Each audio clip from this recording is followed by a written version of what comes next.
That's Charisse. Everybody knows that's Charisse, right? And you know the buzz about Charisse was that she had Botox. We don't know for certain that she may have had Botox to get ready for an appearance on Glee. Nearly 5 million people in the U.S. got those shots last year. Almost 30% were under the age of 30. That's your headline, folks.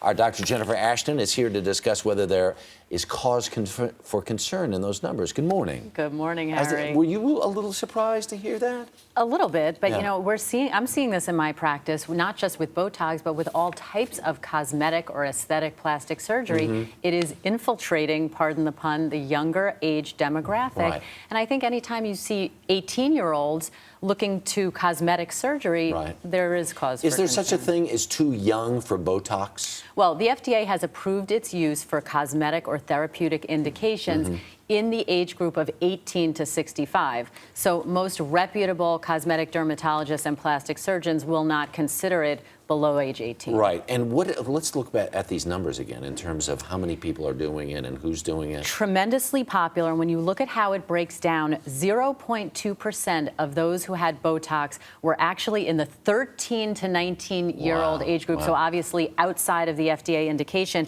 about 26% were in their 20s. So again, this adds up to about 27%. It's a huge chunk of the Botox users And are quite young. How do we account for the increase? Well, listen, I think that when you talk about Botox, it can be very helpful for certain people into reducing fine lines. There's a sweeping trend, kind of an undercurrent, thinking that if you hit those wrinkle areas before they actually have time to form, Right. you're literally preventing wrinkling, which is one part of the aging process. okay. And for some people, that's obviously... So if that's out there ideal. sort of as part of the popular conversation, people are going to Exactly. say, I'm going to do this now so I don't have to do it Right. later, or I can continue to augment it over time, Right. right?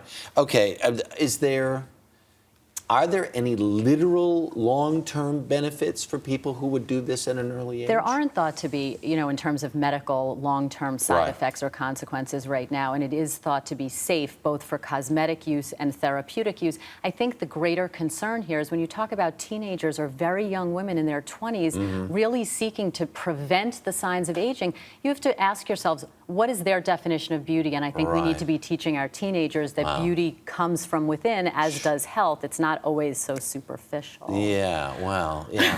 And aren't you more beautiful at 30 than you are at 18 usually? And 40 better than 30, and 50 Wow. better than 40. Yeah.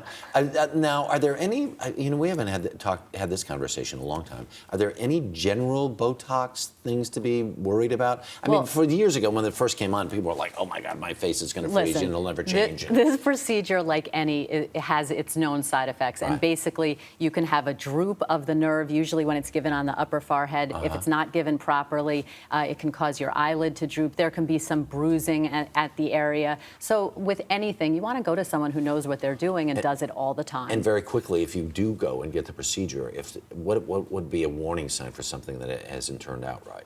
Well, again, if your one eyelid is closed, that's probably a bad sign.